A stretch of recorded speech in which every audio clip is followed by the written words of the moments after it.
I identify as genderqueer. Let's start from the definition. Let's start from the definition. Let's start from definition. Why does that word sound so funny now?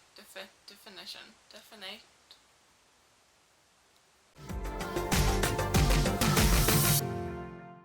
Welcome back to Odd and Even Time. I haven't vlogged in a long time, but finally I got a moment when I can. So we've moved, as you can see. Background's different. This is where we're staying for the summer. This time it's going to be a topic, and the topic will be genderqueer. So there's two things that I am. I'm genderqueer and I'm also queer, and those two terms actually mean different things. I'm going to go to the term queer probably later, as in what does it mean for me to be just queer. I'm going to go to the topic of genderqueer first, as that's something that I felt is quite a big part of who I am. So I've googled the word genderqueer and this comes up. A person who does not subscribe to conventional gender distinctions but identifies with neither, both, or a combination of male and female genders. So genderqueer to me means I don't feel like I would categorize myself into either the box female or the box male. This is something that I haven't actually thought in such an extensive way until I moved out of Finland. In Finland, where I'm from, we do not have pronouns like she or he. We have one for everyone, which is han, and we don't even usually use it. We usually call everyone it. It's the language how it was built. We used to call everyone it, as in they would go somewhere, we would say it's going there, and that was just our language word. And then when our language was turned into a written language, they decided to create han pronoun to separate the animals from human beings, but people still in spoken Finnish use it more than han. Anyway, that was never an issue as I was growing up. I was never necessarily addressed as a female. Obviously, there are situations where I would be categorized into a group of girls, as I was assigned as birth as female. But I do feel like growing up in Finland, it has been much more. I haven't had to think about gender for some reason, and I've been thinking about this quite a lot. Why? And I do think being brought up in a family that was very open and I was allowed to play with anything I wanted. I read books, I would play with cars as much as dolls. It wasn't ever pushed to me that I was supposed to be a certain way or act a certain way. Obviously my mom sometimes would be like, can you please be a little bit ladylike or something like that in certain situations, but it was more like to have manners rather than you have to be a girl, act like a girl. There was never a pressure like that. So I kind of grew up feeling free. I think the problem started as a teenager when I didn't know how to fit in.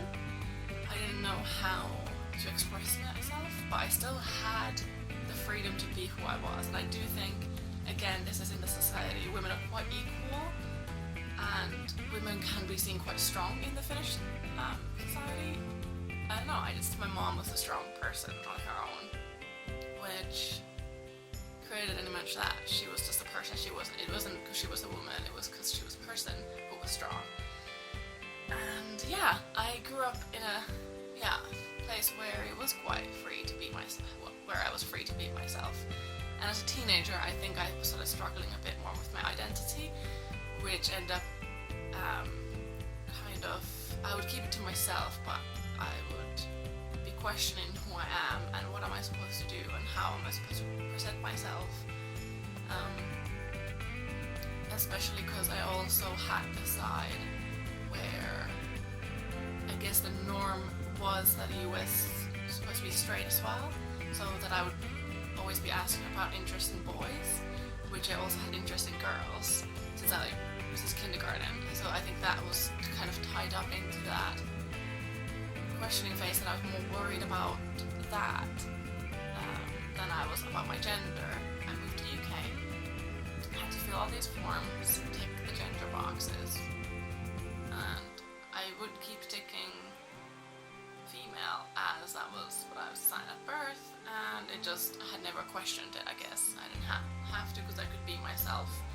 And then as time went by, it didn't feel right to be ticking the box female. I should be ticking maybe something in between, because I never felt like I was a boy or a man or a male. I was very confused. I would Google things or see things online that I could relate to. So things that kind of made me question it was when people kind of push me into the category of being female. I felt these pressures of being a certain way to fit it. I couldn't be myself to fit it. I had to kind of edit myself into a certain way to fit that box, and that didn't kind of feel right to me. And also I would sometimes, I hadn't realized that this was a thing until I was kind of a grown-up. I was looking after myself. It was something that kind of came along over the years, and it was dysphoria. I would feel dysphoria regarding my body, that it didn't fit the image I had in my head. And I'm not saying this is something weight-wise. My weight had always been, I was quite chubby as a child, I guess, a little bit, and I've always been really tall and big. My body just has been big, and that's fine. I've been quite fine with it. Sometimes I've had times when I don't feel as comfortable, and I still do sometimes feel a bit uncomfortable in certain situations, and mostly my frustrations go to my hips and my feminine figure, I guess I would say, or when I can't fit that sort of category. But again, let's go back to how I started realizing I wouldn't fit into certain things. So yeah, some situations I didn't feel comfortable about my body, and sometimes I felt like to fit certain boxes as a female I would have to edit myself. But then there were times when I was completely happy being who I was and how I was looking, and the feminine side of me, I guess. So that confused me quite a bit. I would have people around me who would be transgender and identify as male and are male. And it would kind of, I could relate, and I could kind of, I was feeling some of the same emotions, but then there were days when I didn't, and it was very confusing to me. And I kept kind of pushing the issue away from my brain because I never had the time to really go into it, and I was so confused. I didn't know what to do until I found the term genderqueer or non-binary. So I didn't have to fit into these two different boxes. I could be somewhere in between. I could have days when I was very feminine and felt like a female, and I could have days when I felt very masculine and felt male. And I do feel like all this anxiety and discomfort heightened because of how the society around me was acting and how they were expecting certain things, and it was hard to kind of just be myself again, like, because I had been so used to being myself and being fine with it. I didn't have to kind of think gender and where do I fit. And then suddenly society was pushing certain roles to specific genders that I felt like I should be acting that way then, I guess, but I didn't feel comfortable, and I started feeling very mixed emotions about there's lots of little things.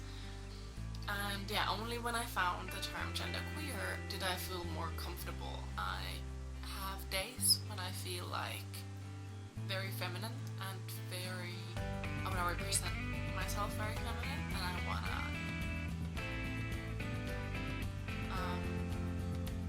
I just feel like if you would ask me certain days, I would reply that I feel like a woman. And then there are days, or even in the same day, in the evening, I could feel like I feel very masculine and I feel very not a woman. Woman would be something I don't agree with, that I would be. And yeah, this changes constantly. That's why I feel like genderqueer is such a good term, because that kind of explains that I'm not quite sure if I would fit either genders, and it also kind of explains how I'm really not sure. I have not really delved into this as, like, because I found that term, I haven't really thought about it since. I've just kind of, yeah, that's what I am. But I haven't had the need to come out to other people. I haven't felt like I have to tell everyone now to address me a certain way. In English-speaking countries, as I am living now, I am still addressed as she a lot of the times. If for example, the people around me who are close to me in these English-speaking countries, they are addressing me sometimes as they, and that actually makes me quite happy, because it just feels much more me.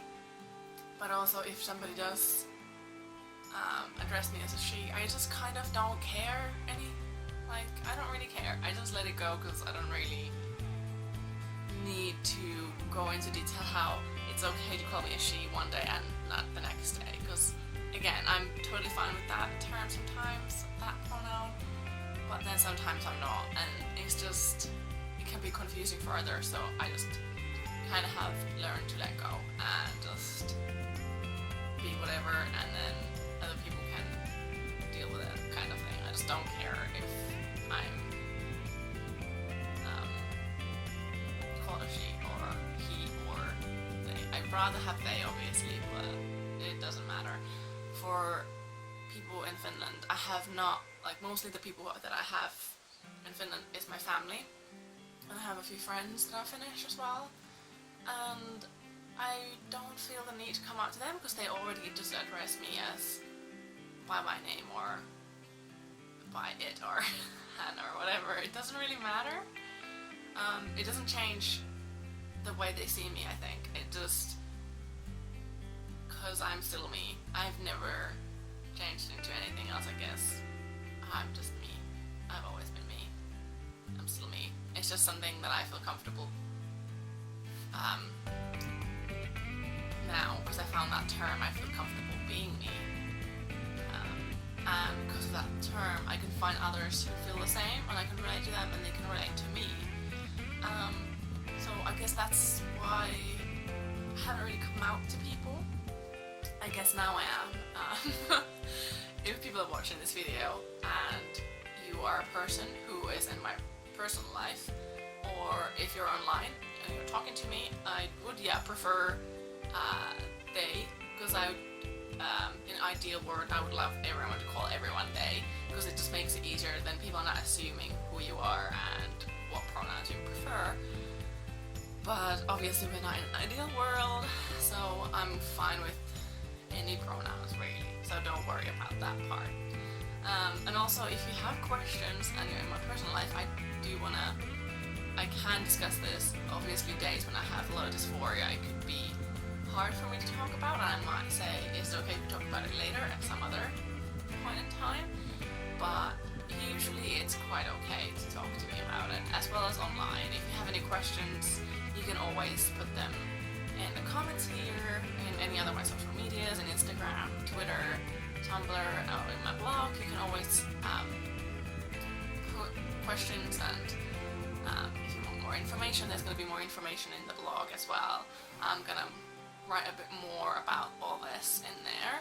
Some of the things that I face that are quite annoying as a genderqueer being is public toilets/bathrooms, because usually those can be categorized into female or male.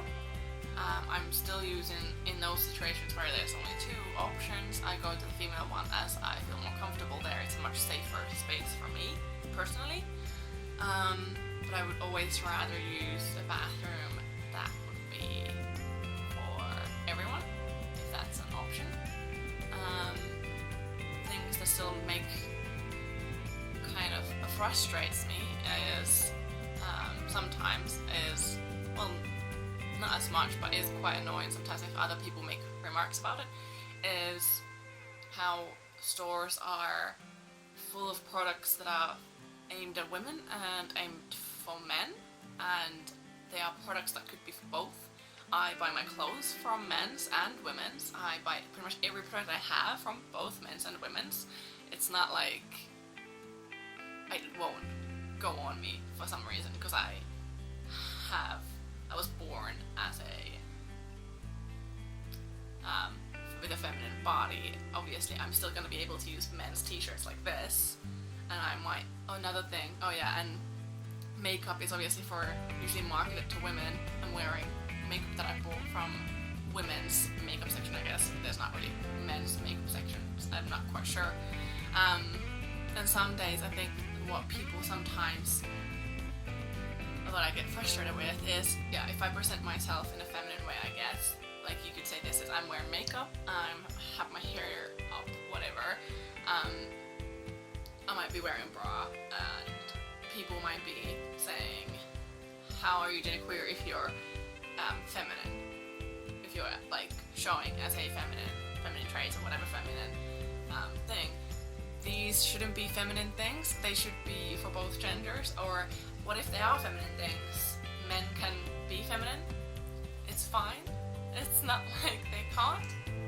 This is just initial thoughts on the topic, and there will be more information in the blog that I'll link below. And also I'm very open to questions, so if anything kind of seemed unclear, check the blog post first, and then ask any questions you might have. I'm really happy to answer any questions regarding this, or if you are a genderqueer person, I'm happy to hear your story and how you have found out that you are genderqueer. And I'm also interested in hearing your stories in the sense of how do you kind of manage your days when you feel dysphoric, or if you have troubles in society, what kind of troubles do you have in societies, and how do you deal with it, and what would you change if you could? I would be really excited to hear what are people's thoughts on that. I guess that's all for now. I guess I'll see you soon. Be kind to yourself and others.